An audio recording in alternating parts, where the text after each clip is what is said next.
김종배 시선 집중. 여러분 안녕하십니까? 김종배의 시선 집중 이번 주 진행을 맡은 MBC 이지선 기자입니다.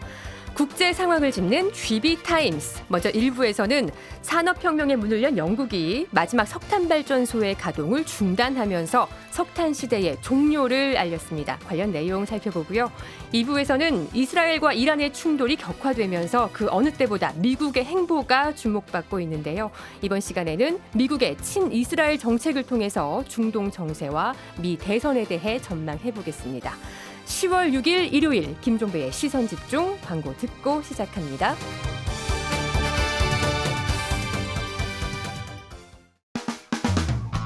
평일에 JB타임즈가 있다면 주말엔 글로벌타임즈가 있다. 테마로 알아보는 국제정치 GB타임즈.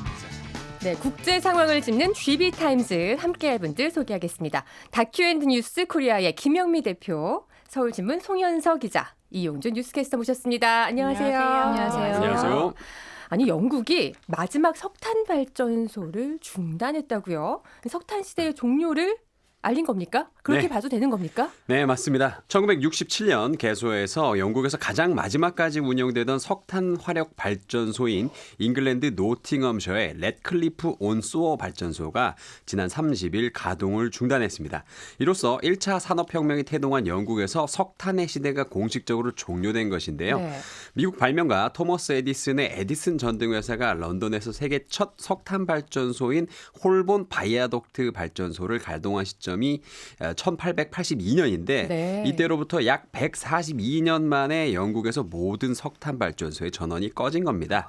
이는 기후변화의 원인이 되는 오염원 배출량을 줄이겠다는 영국의 계획에서 중요한 이정표가 되는 사건으로 평가받고 있고요.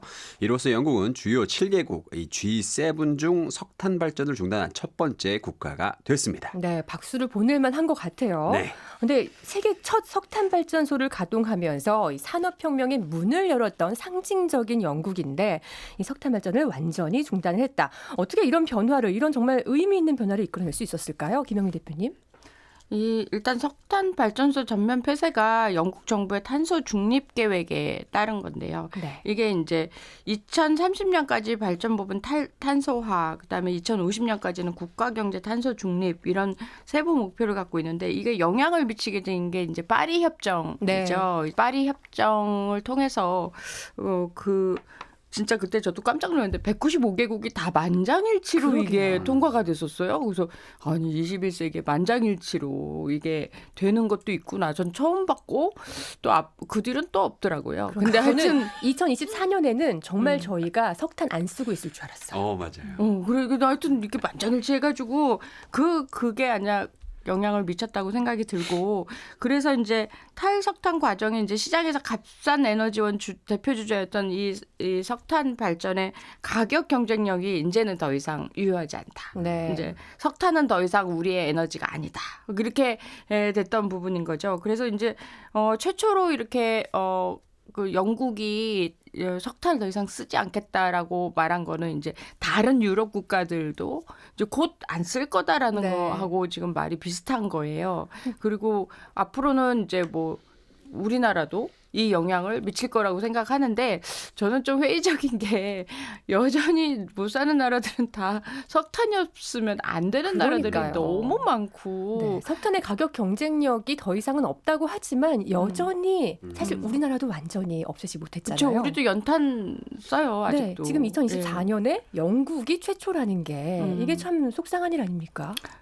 그런 반면 이제 너무 격이 굉장히 크다, 갭이 크다. 네. 그래서 이 부분이 이제 앞으로 어떻게 될 건지 그게 이제 가장 딜레마죠. 네. 예. 사실 언젠가는 우리나라도 석탄 발전을 완전히 종료한 날이 올 텐데 사실 그럴 때 우리가 제일 걱정하는 게 바로 또 고용 문제입니다. 정부와 회사가, 그러니까 영국의 정부와 회사가 이 발전소 노동자들의 일자리 전환에도 적극 힘을 썼다고요. 네, 2012년까지만 해도 영국은 전체 사용 전기의 40%를 석탄으로 생산했습니까? 얼마 네. 전까지만 해도 굉장히 많은 양의 석탄을 생산을 했던 거죠. 그러게요. 그렇기 때문에 사실 영국에서 석탄을 없앤다는 건 단지 뭐 환경 문제만을 얘기하는 건 아니고 일자리도 창출해주고 고용시장도 성장시켜줬던 수단을 140년 만에 이제 그 역사를 끝낸다는 얘기거든요. 네. 이 얘기는 이제 노동자가 그만큼 많았다는 얘기인데 1920년대에는 석탄업계 종사자가 120만 명에 달하기도 했습니다. 그리고 마지막으로 문을 닫은 발전소 같은 경우는 한때 직원이 3,000명 정도였는데 현재는 이제 이걸 폐쇄해야 되기 때문에 그 관련 노동자들만 한 170명 정도 남아 있어요. 네. 근데 이제 회사가 직원들한테 다른 공장으로 전환하거나 혹은 희망퇴직 같은 조기 은퇴를 하거나 뭐 완전히 다른 일자리를 제한하거나 이렇게 세 가지 중 하나를 선택할 수 있도록 반드시 도와야 합니다. 네. 그리고 영국 정부가 이 석탄 회사의 노동자 전환을 회사가 전적으로 책임져야 한다고 계속 강조를 해왔거든요. 누구도 석탄 시대가 종료됐다고 해서 일자리를 잃어선 안 된다라고 강조를 했기 때문에 지난 10년 동안 굉장히 꾸준히 회사도 노력을 해왔고 그리고 지난 4년 동안은 회사가 이제 노조랑 같이 계속 이 노동자 전환 방식에 대한 세부 계획을 세우는 데 집중해 왔다고 해요. 어떻게 회사가 이걸 전적으로 책임을 질 수가 있느냐, 책임을 져야 하느냐. 일단 석탄 발전이 종료가 돼도 이 회사들은 새로운 재생에너지 회사로 바뀌게 되어 있습니다. 지금 상황에서. 산업 전환을 하는 거군요. 맞습니다. 그 회사가 없어지는 게 아니고요. 그 회사를 가지고 있던 모 회사가 이제 청정 에너지 업체로 이걸 바꿔주는 그런 역할을 지금 그 과정이 진행이 되고 있고 이 노동자들의 일자리 전환을 끝까지 잘 책임진 회사 같은 경우는 에너지 기업으로서 앞으로도 또 좋은 평판을 유지를 할 수가 있겠죠. 그래서 네. 지금 노동당 정부가 이 2030년까지 신규 녹색 일자리 65만 개를 창출할 계획이기 때문에 오히려 이 석탄 발전 폐지를 하는 게 경제적으로도 도움이 될 거다라는 긍정적인 예측이 현재서는 많은 상황이죠. 네, 정말 고용 문제가 제일 큰 어떤 걸림돌이 되지 않을까 했었는데 석탄 발전소에서 일하던 노동자들이 모두 재생에너지 회사에서 일하게 되는 그런 아주 긍정적인 전환이 이루어졌고 지금 영국이 1번이잖아요. 네. 앞으로 다른 나라들도 이 사례를 다 벤치마킹하기 좋을 것 같아요. 이게 G7 국가 중에서는 1번인 거고 G7에서 1번. 네. 다른 나라는 네, 그러면 이미 벨기에나 석탄 스웨덴 발전을 같은 종료한 곳이 있군요. 네네. 벨기에나 스웨덴 같은 국가에서는 이미 이제 석탄 발전을 종료를 오. 했고 네. G7 국가 중에서는 첫 번째라는 게 사실 제일 긍정적으로 평가하시는 부분이라고 보여집니다. 네. 아까 우리 김영미 대표 얘기하셨지만 사실 선진국들은 재생에너지로의 전환이 네. 차근차근 뭐 속도의 차이는 좀 있을지언정 되고 있어요. 그런데 개발도상국들과의 갭이 그 차이가 너무 크거든요. 전 세계 다른 국가들 석탄 발전 상황 어떤지 이용주 캐스터가 설명 좀 해주시죠. 전 세계에서 가동 중인 석탄 발전 용량이 2015년에 비해서 오히려 11% 증가해서 올해 사상 최고치를 기록했다. 이런 보도가 있었습니다. 특히 그렇군요. 한국, 중국, 일본 이렇게 10개 국가의 신규 석탄 발전 용량이 증가한 것이 대표적인 원인으로 또 지목되기도 했는데요. 네. 지난 4월 세계환경단체가 발표한 이 보고서에 따르면 지난해 전 세계 석탄 발전 용량은 2016년 이후 가장 높은 수치를 기록했다고 합니다. 또 지난해 폐기된 석탄 발전 용량은 지난 10여 년 중에 최저치를 기록했다고 하는데 쉽게 말하자면 인류가 전체적으로 폐쇄되는 석탄 발전소보다 새로 가동된 석탄 발전소가 더 많았다는 것이죠. 수치를 보자면요. 지난해 전 세계 석탄 발전 용량은 2130기가와트로 나타나는데요. 네. 한 해 전인 2022년보다 2%가량 늘었습니다. 21기가와트가 이 폐기가 됐지만 69기가와트가 새로 운영을 시작을 했고요. 네. 이 가운데 3분의 2가량인 47기가와트가 중국에서 새로 도입된 석탄 발전 용량이라고 합니다. 폐기된 석탄 발전소보다 늘어난 게 더 훨씬 많다는 거 아니에요? 네. 3배 이상인 것 같은데. 그렇죠. 또 전 세계 국가들이 모두 이 석탄 발전 용량 감소에 박차를 가하는 와중에 10개 나라 한국, 중국, 인도네시아, 인도, 베트남, 일본, 방글라데시, 파키스탄, 그리스, 짐바브웨가 석탄 네. 발전소 아이고. 신규 용량을 증가시켜서 이 같은 아이고. 결과에 기여했다는 아니 분석이 있고요. 우리나라가 여기 껴있다는 게 지금 너무 충격적인데요. 그죠. 이들 국가들 다 파리 협정에서 만장일치로 다 맞아요. 이거 줄이겠다고 했던 나라들이거든요. 네, 그래서 아니 우리나라가 어쨌든 네. 지금 원전도 계속 가동을 하고 있고 재생에너지 가고 있는 게 뭐 주춤하는지 모르겠지만 어쨌든 노력은 하고 있지 않습니까? 네. 어떻게 석탄 발전이 늘어났을까요? 물론 저도 에어컨 틀고 살긴 했습니다만 지난 네. 여름에 너무 충격적입니다. 네, 이게 우리나라 석탄 발전 상황을 보면 사실 한국은 2021년 이후에 계속 사실 석탄 발전 용량이 증가하는 거예요. 우리도 파리협정 때 손들고 오케이 했는데도 이게 이제 강릉의 1, 2호기가 2022년, 2023년에 가동을 시작을 했고요. 올해에도 삼척의 이제 석탄 화력 발전소 1, 2호기가 새로 가동이 됐습니다. 이 회사들도 사실 쉽지가 않아요. 왜냐하면 석탄 발전에 대한 부정적인 인식이 워낙 많다 보니까 사업적인 리스크들이 분명히 있거든요. 이 삼척에 있는 석탄 발전소 같은 경우는 이 석탄 산업이라는 것 자체가 리스크로 해석이 되면서 금융권에서 이제 신용 등급이 강등되기도 네. 했고 또 신규 석탄 발전소들이 지금 말씀드린 것처럼 강릉, 삼척 이렇게 동해안 외곽 지역에 집중이 되어 있어요. 그러다 보니까 석탄 발전으로 만든 전력이 이동을 하려면 전력망이 있어야 되는데 네. 이걸 또 구축하기가 쉽지가 않습니다. 그러니까 사업 연속성에도 계속 큰 걸림돌이 되고 있는 거죠. 그런데다가 지금 정부가 석탄 발전소에서 암모니아 혼소라는 걸 장려하고 있습니다. 그러니까 이게 뭐냐면 석탄 발전으로 에너지를 만들 때 석탄의 함량을 조금 줄이고 네. 암모니아를 섞어서 같이 태워서 에너지를 만드는 방법이 암모니아 네. 혼소, 네, 혼소입니다. 발전. 같이 태운다는 거죠. 같이 태운다. 그러면 석탄을 조금 적게 쓰게 되니까 좋은 게 아니냐라고 생각할 수 있는데 아닌가요? 석탄 발전을 줄이려면 그냥 석탄 발전소를 폐쇄하는 게 맞습니다. 아, 그렇죠. 석탄을 안 쓰는 게 맞는 거예요. 다른 걸 섞어 쓰는 게 의미가 없습니다. 오히려 영국처럼 아예 폐쇄를 하거나 뭐 태양광이나 풍력 같은 천연 에너지로 이제 넘어가려면 거기에 엄청나게 집중을 해도 될까 말까인데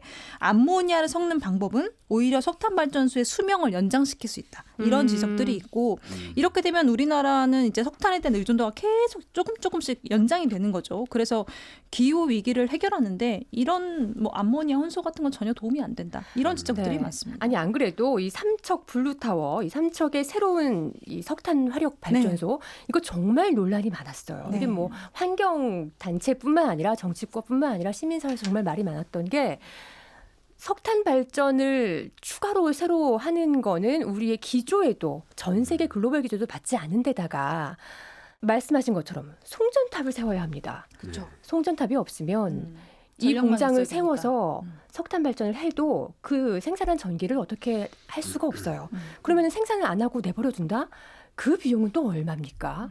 이게 하나부터 열까지 다 문제가 많은 석탄 발전소인데 이거를 왜 세웠냐? 그 과정부터 사실 굉장히 논란이 많았었거든요.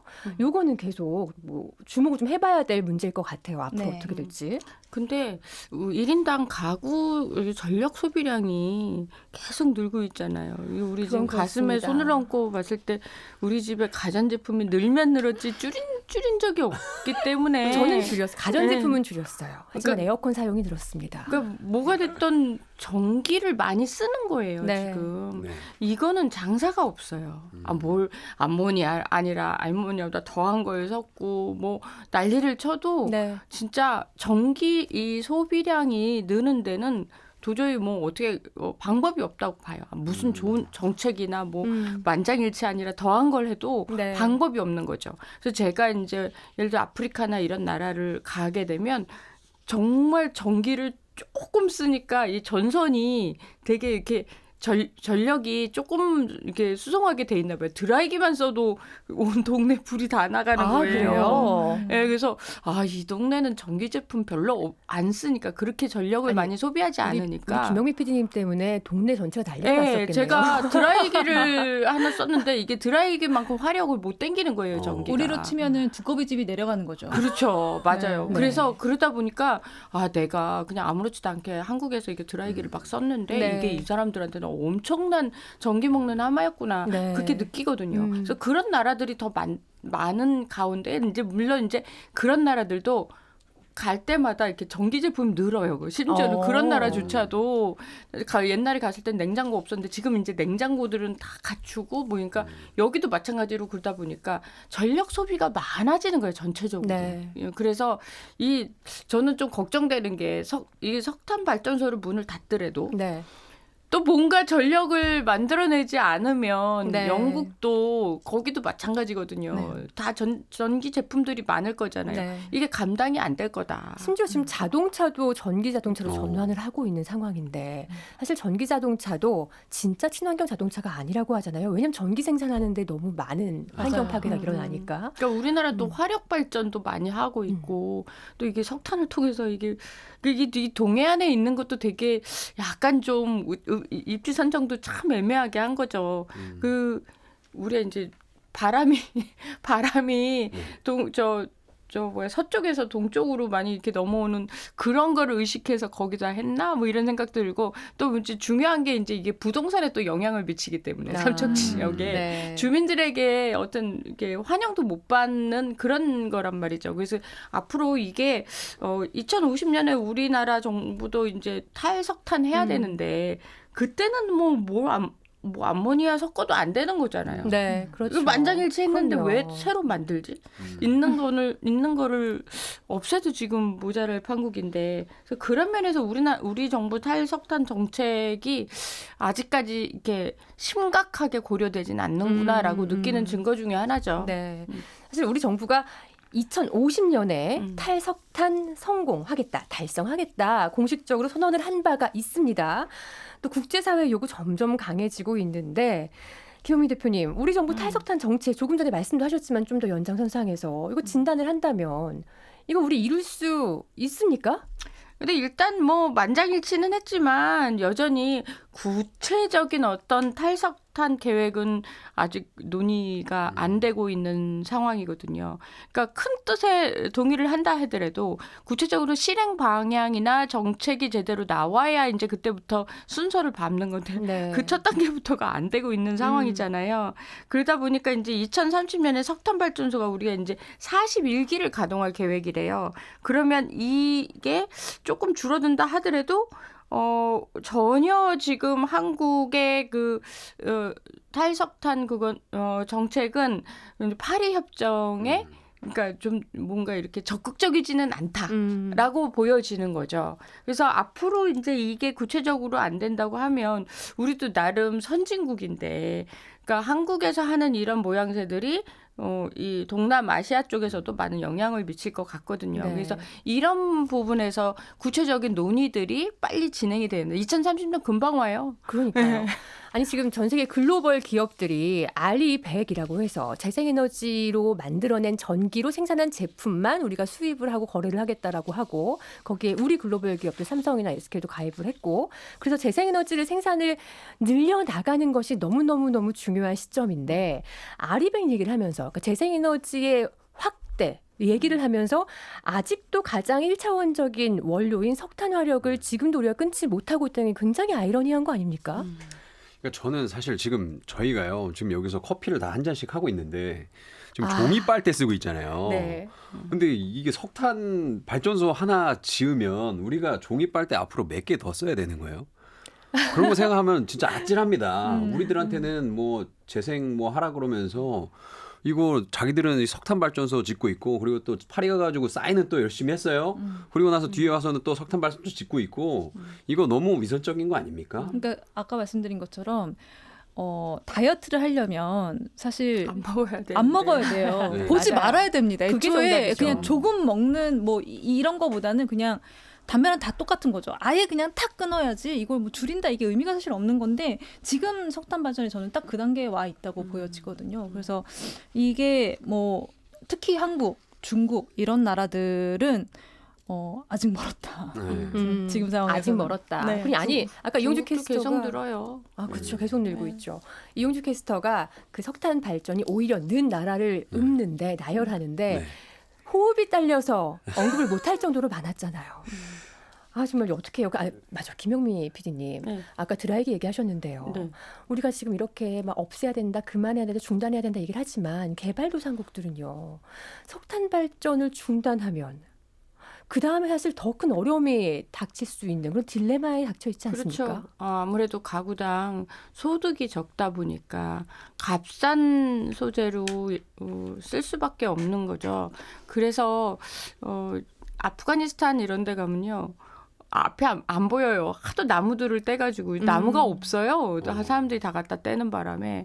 그러니까 그만큼 이제 온실가스에 엄청 기여하는 그런 나라들이 많거든요. 근데 이제 파리 협정에서 중요한 포인트 중에 하나가 그러니까 그러니까 우리 지구의 기후를 2도씩 낮추자거든요. 네. 최소한 1.5도를 낮추자라는 게 골자였는데. 이게 지금 되려면 선진국 갖고는 택도 없는 거고 네. 그런 개발도상국이나 이제 뭐 그런 곳에 가서 이제 선진국에서 가서 캠페인을 하든지 아니면 그 나라 정책을 돕든지 뭐 그렇게 이제 어떤 진짜 구체적인 정책. 그러니까 이게 나와야 되는 거죠. 네. 다 동의들은 했습니다. 근데 이게 되지 않기 때문에 2030년까지 이게 과연 될 것인가 저는 되게 회의적으로 보거든요. 말씀하신 게 정말 중요한 포인트인 게 사실 지금의 선진국들이 과거에 어마무시하게 떼어댔던 석탄 그로 인한 기후 위기를 지금 우리가 맞고 있는 거 아닙니까? 그러면 뒤늦게 도약을 하려고 하는 개발도상국들의 이런 기후 위기 대응 문제는 선진국들이 좀 맡아서 해줘야 되는 의무와 책임이 있지 않나 이런 생각도 들거든요. 그런 면에서 영국도 이번에 마지막 석탄 발전소로 문을 닫은 것도 네. 그런 상징적인 우리가 뭘 하고 있다라고 어필하는 가장 중요한 사례가 맞아요. 되고 이걸로 인해서 그때 파리 협정에 만장일치했던 각 나라들이 좀 더 자극을 받기 원하는 네. 그런 정책이 아니었나 생각합니다. 네, 오늘 너무 건전한 건강한 토론이었던 것 같아요. 저희는 잠시 전하는 말씀 듣고 잠시 후 2부에서 계속 이어가겠습니다.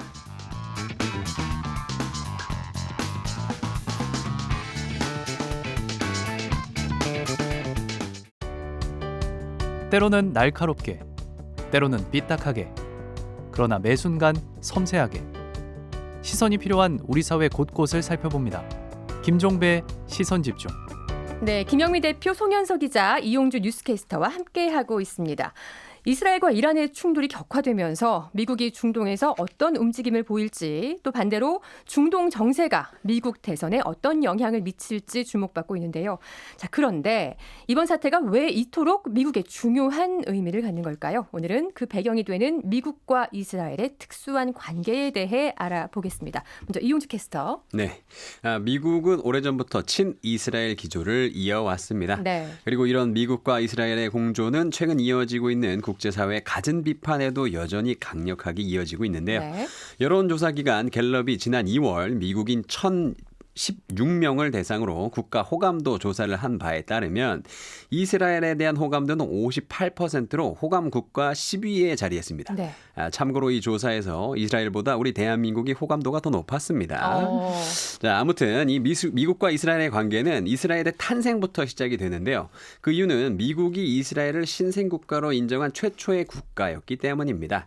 그리고 이스라엘이 건국 선언을 한 1948년 5월 14일 이후로 미국과 이스라엘의 관계는 경제적, 전략적, 군사적 측면에서 호혜적인 동맹으로 성장해 왔는데요. 네. 특히 이스라엘은 60년대 냉전 기간 동안 중동 내 소련의 영향력 확산을 막는 이 방파제 역할을 하면서 그리고 동시에 시리아와 이란과 같은 국가의 적대감을 억제하는 핵심 역할을 하면서 중동에서 미국의 전략적 거점으로 큰 기능을 해왔습니다. 그렇죠. 자, 그러다 보니까 이스라엘은 이 미국의 대외 원조를 가장 많이 받는 국가가 되었습니다. 그 규모는 1946년부터 2022년까지 약 2,636억 달러.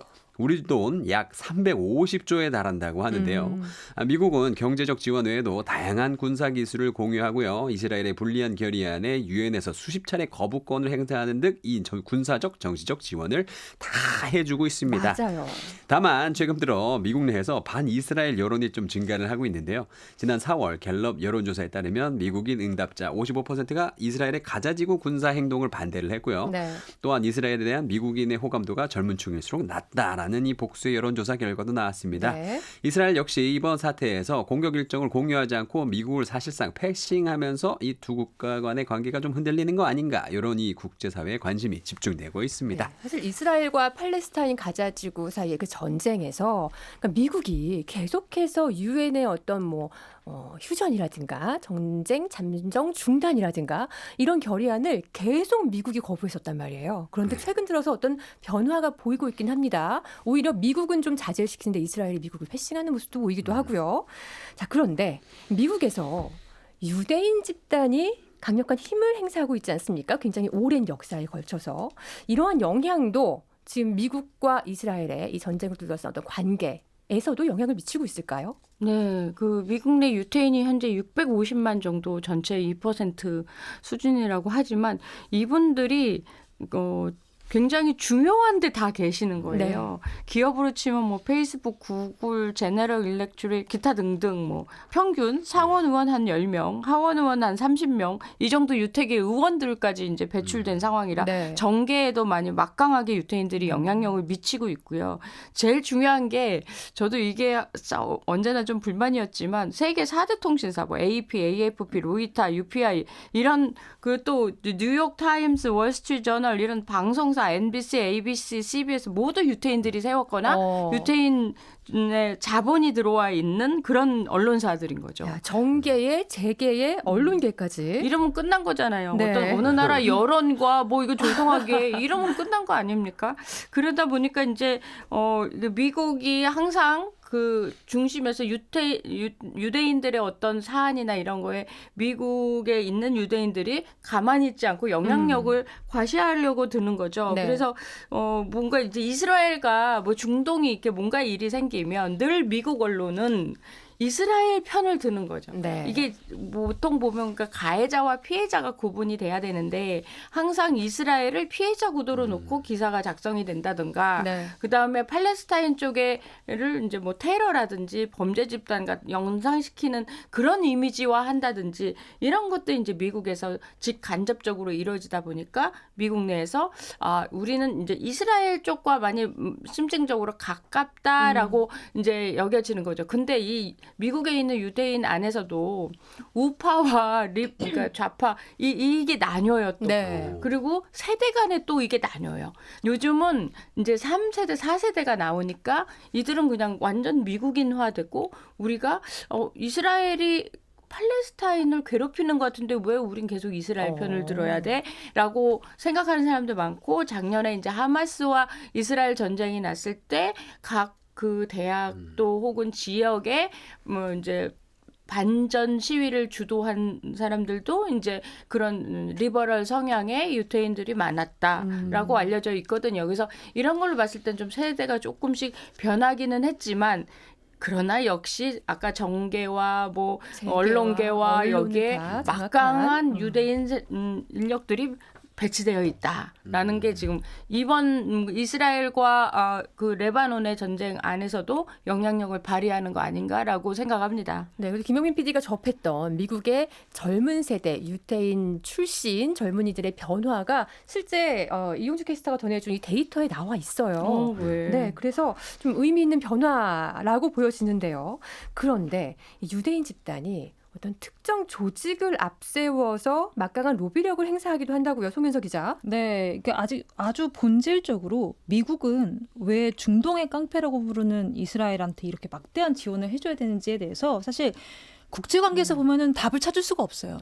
그 답을 찾을 수가 없죠. 왜 미국이라는 큰 나라가 이스라엘이라는 작은 나라를 이렇게 막 지원을 못 해줘서 난리인지에 대한 그러니까 결과적으로는 이스라엘의 유리한 방향으로 미국 정책을 이끌어가는 개인이나 단체가 있기 때문이다라는 해석밖에 안 나옵니다. 네. 그래서 미국과 이스라엘 관계를 신성하지 못한 동맹이다라고 표현을 하거든요. 그러니까 예를 들어서 유대인들의 지원을 받는 가장 유명한 단체는 이제 미국 이스라엘 공공정책위원회라는 이제 로비 단체죠. 미국에서 정치권에서 가장 입김이 센 양대 로비 단체가 바로 이 미국 이스라엘 공공정책위원회랑 미국 총기협회 이 둘입니다.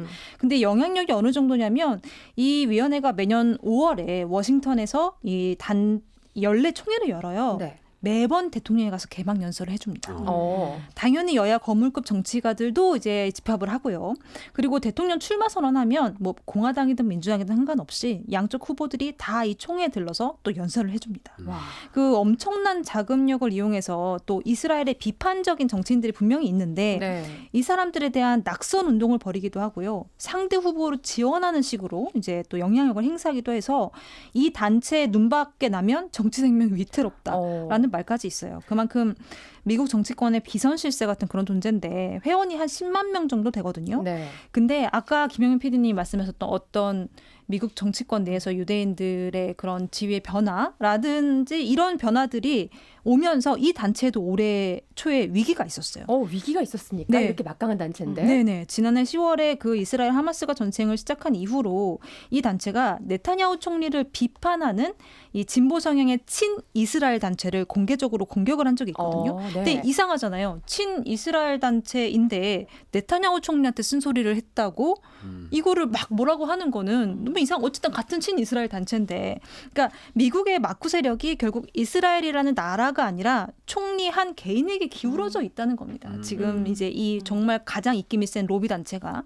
사실 미국은 미국대로 주변국들한테 욕을 엄청 먹습니다. 뭐 니들 맨날 유대인 표심 얻으려고 그러는 거 아니냐, 정치자금 받으려고 이스라엘 뒤 봐주는 거 아니냐, 뭐 이렇게 욕을 먹고 있고, 이스라엘도 전혀 사실 이게 완전히 좋지는 않아요. 왜냐하면 미국이 뒤를 봐주잖아요. 그럼 미국이 뒤를 봐주는 미국이 너무 크다 보니까 그 앞에 있는 이스라엘이 너무 잘 보여요.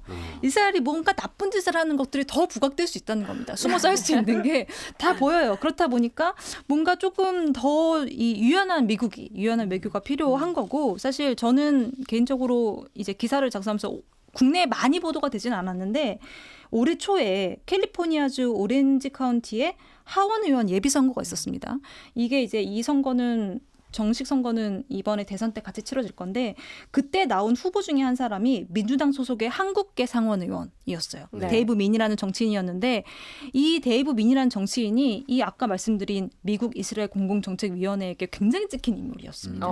그래서 이 단체가 이 사람의 당선을 막으려고 우리 돈으로 한 60억 원 되는 돈을 쏟아 부으면서 엄청난 선거 운동을 벌였어요.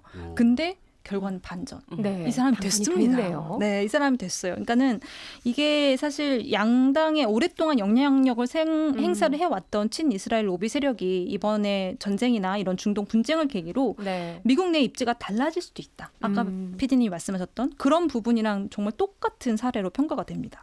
헤즈볼라 지도자 나스랄라가 이제 이스라엘에 암살당했잖아요. 근데 암살당하기 몇 주 전에 휴전에 대한 협상이 됐었대요. 합의가 됐던 상황인데 암살을 한 거예요. 너무 앞뒤가 안 맞잖아요. 근데 그게 갑자기 네타냐후 총리가 입장을 확 바꾼 거라고 하더라고요. 이런 식으로 네타냐후 총리의 어떻게 보면 일방 독주로 끌고 가고 있는 중동 전쟁일 수도 있는 건데, 이런 상황에서 이 아이팍이라고 하나요? 미국 이스라엘 공공정책위원회, 네. 이 어마어마한 미국 내 집단이 그 영향력을 조금은 잃어가고 있는 거 아니냐라는 지금 송 기자가 얘기를 한 네. 거고, 자 그러면 이런 집단의 영향력은 결국 돈, 자금력, 로비력은 그 자금력에서 나오는 거기도 한데, 또 하나는 종교에서 또 그 원인을 찾지 않습니까? 그러니까 기독교에서 유대인과 이스라엘이 갖는 그 의미가 워낙 크잖아요, 김 대표님. 근데 그 전에 그 에이펙이나 이쪽에서 이제 오히려 로비한다는 이게 거의 에이펙 입구로 로비, 그다음에 유태인은 로비, 뭐 이게 너무 사람들한테 인식이 되는 것들이 공식화돼 있군요, 인식 그렇죠. 속에서. 예, 그게 더 종교 같은 느낌이 들어요.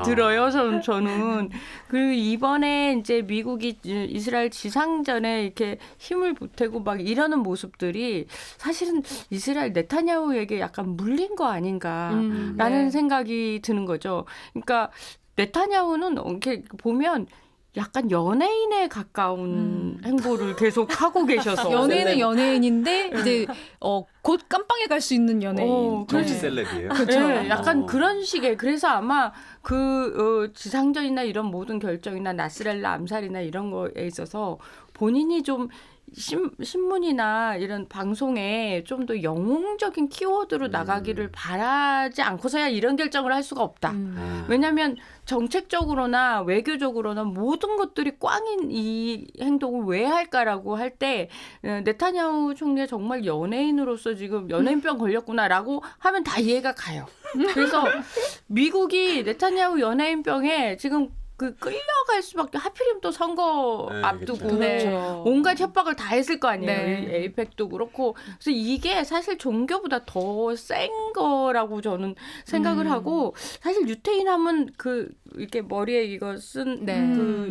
그런 랍비 집단이나 물론 이제 옛날에는 이스라엘 가면 반드시 그런 사람들과 같이 이렇게 어울려고 막 이래야 이제 취재도 되고 그런데 요즘에는 그렇게 이제 신심이 있는 신앙심이 많은 유태인보다는 자기 실리를 많이 따지는. 그래요? 현지에서도? 네. 자기 실리들을 많이 따지는 거죠. 그리고 좀 더 민도가 높아졌다고 보는 거예요. 그러니까 옛날에는 안보를 위협으로 야 미사일 날라오는데 니네 다 우리가 시킨 대로 해. 그럼 다 일사불란하게 했었거든요. 지금 안 그래요. 왜 예를 들어서 전에도 교육 예산을 깎아서 국방부에 보탠다니까 엄마들이 그냥 나와갖고 엄청난 시위를 벌였거든요. 네. 그래서 그런 것만 봐서도 안보를 이유로 국민들을 이렇게 통제하려고 하는 거는 이미 이스라엘도 안 돼요. 근데 이제 미국이 되겠습니까? 그리고 제가 진짜 취재를 다니면서 놀란 게 아랍 국가에도 유태인들이 너무 많다는 거예요. 그래서 지금 미국에 있는 유태인들이 대부분 네덜란드계 유태인과 러시아계 유태인들이 대부분 이렇게 자리를 차지한다고 해요. 네. 근데 이제 저는 이라크에도 유태인 마을이 있었고 그래요. 예멘에도 예멘에는 심지어 한 10%가 된대요. 그 유태인 마을이. 그래서 이 각 아랍마다 다 이란에도 유태인들이 있고. 이란에도 있다고요? 예, 있어요. 그리고 이라크도 있었고, 그리고 이제 시리아 안에서도 유태인 마을이 있었고, 그래서 그런 사람들 이렇게 가보면 오히려 유태인의 이 종교를 이렇게 훨씬 잘 지키면서 하는 말은 사람을 죽이지 않는 것이 유태인들이다 원래 그런 얘기들을 하더라고요. 사람의 생명을 네. 가장 중요하게 여기는 게 유태인이다.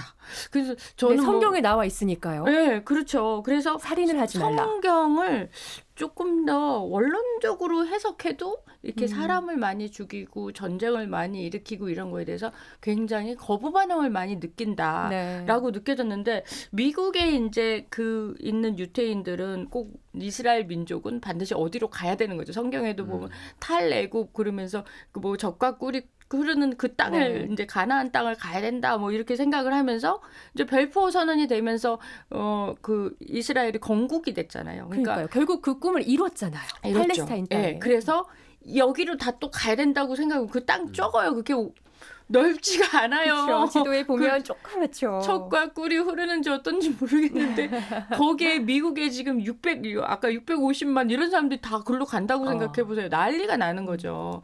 그래서 이게 과거의 성경적 의미로 이 사람들이 그걸 정통적으로 해석하는 것이 현대 시대에 맞지 않는다라는 건 그들도 너무 잘 알고 있지만 그 시오니즘이라는 그래도 유태인들의 정신을 지배하는 이 종교적인 생각들은 계속 가지고는 있어요. 근데 지금 현대에 맞게 많이 재해석도 많이 한다라고 전해드렸거든요. 네. 시오니즘은 여전히 남아있는데 성경에서 가장 강조하는 살인을 하지 말라, 원수를 사랑하라는 지켜지지 않고 있는 이스라엘의 그 하마스와의 전쟁, 헤즈볼라와의 전쟁 등등등. 자, 이 중동 정세가 불안해지면서 미국과 이스라엘의 전통적인 우호 관계. 이거 지금 우리가 계속 얘기해온 어떤 연장선상인데요. 그러니까 흔들리는 모습들이 보여요. 그러니까 최근에 바이든 대통령도요. 네타냐후 총리한테 지상전 하지 마라. 레바논에 들어가지 말아라. 라고 했으나 정말 깨끗하게 무시하고 그 연예인병 걸린 받지 네타냐후가 않았습니까? 아니면 이게 설명이 안 돼요. 아니요, 이거는 저는 개인적으로 무시가 아니라 이거는 속임수다. 이건 속인 거예요. 왜냐하면 사실 그 나스랄라를 죽일 때 그 암살을 할 때 미국이 뭐 하고 있었냐. 그러면은 그게 저는 제일 궁금해서 이제 봤더니 그때 미국은 그 이스라엘에서 온 외교부 담당자랑 휴전 얘기하고 있었어요. 그러니까는 미국 앞에서는 막 휴전할 것처럼 막 이렇게 속이면서 사람 보내가지고 하는 동안 나스랄라 친 거거든요. 그러니까 이거는 사실 어떻게 보면 거의 기만에 가까운 네. 그런 식의 행동을 보이고 기만전이죠. 있죠. 네. 그렇죠. 기만이죠. 정말. 어떻게 네. 이렇게 기만할 수 있을까 싶을 정도로 미국을 기만하고 있지만 미국이 이 이상 어떻게 액션을 취하지 못하고 여전히 기본적인 이스라엘의 편은 들 수밖에 없는 게 또 바로 이런 유대인 집단의 영향력이 아닐까 싶은 생각이 들고요. 자, 그런데 그럼 우리 이번 미국 대선 결과 지금 누구도 쉽게 예측을 할 수 없는 그런 박빙인데 여기에서 만약에 유대인들이 영향력을 미친다면 아니면 미국 대선 결과에 따라 유대인들에게 미치는 영향 역으로 이런 건 어떤 게 있을 수 있을까요? 일단 트럼프는 지금 내가 대통령이었으면 우크라이나 전쟁도 안 일어났고 중동 전쟁도 안 일어났다. 계속 얘기하고 있죠. 입이 바르게. 근데 현지 언론에서도 사실 지금 뭐라고 평가하고 있냐면 바이든 대통령이 남길 유산, 이제 거의 다 끝났으니까 남길 유산이 2개예요. 하나는 아프간 미군 철수로 아프간을 엉망으로 만든 거. 또 하나는 중동 전쟁. 이게 2가지 유산이 될 것이다라는 이야기까지 나오다 보니까 네. 사실 현재 상황이 해리스 부통령에게 더 악재인 건 사실입니다. 그런데다가 원래 미국은 이란을 악의 축으로 지정을 했었잖아요. 근데 네. 지금 상황만 보면 이란만 계속 뭐라고 하기가 좀 되게 애매해요. 왜냐하면 계속 이스라엘이 사람 열받게 좀 깐족깐족거리다가 먼저 때리게 해놓고 제가 먼저 때렸어요. 이렇게 이르는 것 같은. 도발. 네, 도발을 도발하잖아요. 하잖아요. 도발. 얄밉게 하잖아요. 그러니까는 사실 하마스도 그랬죠. 하마스가 먼저 잘못한 거 맞아요. 네. 하마스는 그렇죠. 분명 그건 테러가 맞습니다. 네. 그걸 부정한 사람 아무도 없을 거예요. 하지만 지난 40-50년 동안에 일어났던 이스라엘의 핍박과 괴롭힘을 또 우리가 무시할 수는 없는 거고. 그렇죠. 비슷하죠. 네, 비슷하죠. 보복이 보복을 낳은 건데 이제 어느 쪽 보복이 더 세고 민간인 피해가 컸느냐를 볼 수밖에 없는 겁니다. 근데 이런 상황에서 미국은 이스라엘한테 주도권까지 뺏긴 거예요. 지금 상황에서. 그 드라마 더 글로리에 나오는 제가 좋아하는 대사가 있는데 더 글로리까지 나옵니까? 네. 여기에? 네. 주도권까지 빼앗기고 허둥거렸는데 그런 순간까지 갖고 싶었다라는 대사가 있습니다. 근데 미국이 이스라엘한테 주도권까지 빼앗기고 허둥거리고 있는데 정말 네. 그런 순간을 원하는 게 아니라면 결국 미국은 이스라엘한테 완전히 100% 끌려가는 거예요. 지금 상황이. 근데 이런 상황에서 트럼프가 당선이 된다? 그래서 저는 오히려 전쟁 국면이 크게 달라지지 않을 거라고 봅니다. 그래요. 근데 네. 트럼프는요. 워낙에 자국 이기주의가 심한 사람이잖아요. 네. 그러니까 우리나라에도 방위비 분담을 좀 비이성적으로 한국이 많이 부담해야 된다고 얘기를 하는 사람이고 네. 자, 아까 처음에 우리 얘기했던 거 미국이 이스라엘에 어마어마한 정말 거대한 규모의 뭐 정말 상상할 수 없는 규모의 돈을 지원을 하고 있잖아요. 만약에 트럼프가 대통령이 되면은 이스라엘에 가는 이 지원금도 막 절반 뚝 떨어질 수도 있는 거 아닌가요? 그러면 이스라엘도 전쟁 자금도 부족해질 수 있고. 근데 그런 시나리오도 한번 생각해 볼 수 있을 것 같은데. 그런 시나리오가 없지 않아 있습니다. 왜냐하면 그 말은 결국 트럼프가 이제 대통령이 다시 됐을 때 친이스라엘 단체들과의 관계가 부서지고 붕괴된다는 얘기로 이어지는 거잖아요. 네. 근데 트럼프가 본인 재임 시절 때 사실 이스라엘이 원하는 걸 다 해줬어요. 예루살렘을 수도로 인정도 해주고 네. 이스라엘이랑 사우디 수교도 중재를 해줬고 근데 네. 지금은 상황이 다른 게 일단 트럼프 같은 경우는 네타냐후에 대한 개인적인 감정이 썩 좋지가 않습니다. 굉장히 삐쳐 있어요 지금. 개인적인 또 관계가 있군요. 네. 대면대면해요. 네, 왜냐하면 대면대면해요? 본인이 의사당 난입 사건을 네. 주도했다라는 그런 본인은 이제 오명이라고 주장을 하고 있지만 어쨌든 그렇게 하면서까지 지난 재선 때 이기려고 노력을 하는 동안 그때 그렇게 노력하다 졌는데 네타냐후는 바이든한테 당선 축하 인사를 했어요. 근데 당연하지 않습니까? 네타냐후 입장에서는 그쵸. 미국이 너무 든든한 백인데 아니 이건 외교적으로 당연히 해야 되는 건네야 되는 그렇죠. 인사인 축하 건데. 인사는 해야죠. 축하 인사는 해야 되는데 트럼프는 여기에 대한 빈정상한 게 아직까지 남아라는 평가가 첫 번째고 두 번째로는 아까 그 기자님이 말씀하신 게 맞아요. 그러니까 트럼프 하면 아메리카 퍼스트잖아요. 네. 근데 지금 보면 아메리카가 아니라 이스라엘 퍼스트, 아메리카 세컨드 이 상황이거든요. 그러니까 이 상황이 미국 우선주의라는 것하고는 굉장히 거리가 있는 거죠. 그렇죠. 그렇다 보니까 트럼프 주 지지층이 백인, 중하류층이거든요. 근데 이 지지층도 미국 정부가 자기네들을 먼저 돌봐야 되는데 이스라엘이나 동맹국들을 챙긴다고 돈 쓰는 걸 되게 좋아하지 않아요. 우리가 당장 지금 먹고 살기 힘든데. 네. 그래서 물론 트럼프가 재집권하면 워낙 친이스라엘 인사니까 이스라엘 지원을 하긴 하겠죠. 당장 끊지는 않겠죠. 근데 첫 번째 임기 때와 좀 다를 가능성이 다른 있고 가능성이 있다. 일각에서는 네타냐후의 뒤통수를 칠 준비를 하고 있다. 어. 왜냐하면 정말 트럼프라는 인물은 계산이 어려운 인물이니까 네. 분명히 가능성이 있고 어. 지금 사우디 같은 경우는 이스라엘이 팔레스타인 독립국가로 하겠다라는 그 약속을 안 지키면 수교 안 하겠다고 할 거거든요. 한 입장이거든요. 그러니까 뭐 네, 상황이 재밌습니다. 네, 수교 협상하려면 적당히 하라고 이스라엘을 압박할 수도 네. 있겠죠. 자, 그러면 미국 민주당의 우리 해리스 후보는 입장이 어떻습니까? 해리스 후보는 지금 계속해서 이도 저도 못하고 있어요. 그렇죠. 쉽게 말하면. 근데 지금 상황에서는 그게 더 전략일 수 있어요. 네. 왜냐하면 지금 이스라엘이 미국을 다루려고 하잖아요. 근데 그 미국이 이제 그 다rum을 당하는 게 트럼프로 지금 계속 이렇게 미뤄지는 이 모양새는 미국 국민이 봤을 때는 네. 굉장히 보기 안 좋은 모습으로 계속 비춰진단 말이에요. 그렇기 때문에 오히려 해리스는 여기서 뭔가 입장 표명을 하는 게 그렇게 플러스가 되지는 않아요. 일부러 뭐가 발을 빼고 됐든지. 있다. 음. 이용주 캐스터. 네, 예전에 제가 미국에서 그 중동 역사를 배울 때 선생님이 유대인이셨는데 그분이 무슨 말을 하셨냐면 미국을 낳은 건 영국이지만 미국을 키운 건 유대인이다 이런 얘기를 네네. 하셨어요. 그래서 세계의 왕이 미국이라면 상왕은 이스라엘이다. 이스라엘이다. 이 얘기를 하셨는데 결국엔 이게 이 성지 예루살렘에 관련된 이야기라는 거예요. 네. 그래서 이 예루살렘의 문제는 진짜 인류의 문제다. 이 얘기를, 인류의 문제다. 네, 이 얘기를 하시더라고요.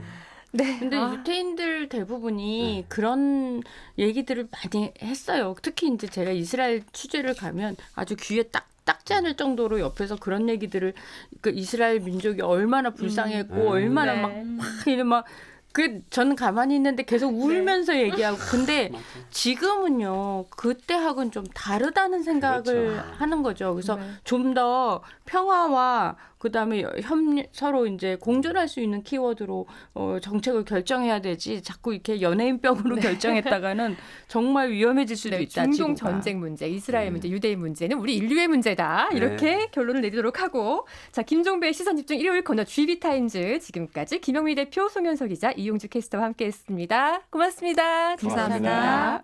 네, 저는 잠깐 전하는 말씀 듣고 다시 오겠습니다. 김종배의 시선집중 오늘 준비한 이야기는 여기까지입니다. 저는 이번 주 진행을 맡았던 MBC 이지선 기자였고요. 지난 일주일간 정말 반갑게 맞아주셔서 감사했습니다. 다음 주에는 김종배 진행자가 다시 돌아옵니다. 고맙습니다.